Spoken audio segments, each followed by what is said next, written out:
आगे बढ़ते हैं। Chief justice of India Ranjan Gogoi पर लगे जिनसी हरासानी के इल्जामात की जांच अब जस्टिस एस.ए. बोबडे करेंगे। बोबडे की बेंच में जस्टिस एन.वी. रमना और जस्टिस इंदिरा बनर्जी शामिल होंगी। जस्टिस बोबडे का कहना है कि इल्जाम लगाने वाली खवातीन को नोटिस भेज दिया गया है। मामले की पहली समाअत जुमे को की जाएगी और सुप्रीम कोर्ट के सेक्रेटरी जनरल को भी तमाम दस्तावेजात के साथ हाजिर रहने को कहा गया है।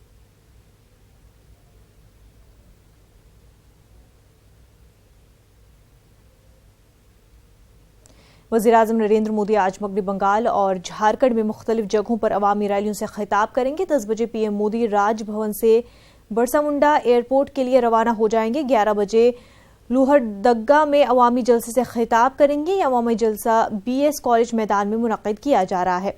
वज़ीर-ए-आज़म मुख्तलिफ जगहों पर चुनावी रैलियों से खिताब करेंगे। चुनाव रैलियों के पेश नज़र सिक्योरिटी के सख्त इंतजाम किए गए हैं और करीब 6000 जवानों को सादा कपड़ों में तैनात किया गया है। रैली में तकरीबन 2 लाख लोगों के पहुंचने की उम्मीद जाहिर की जा रही है।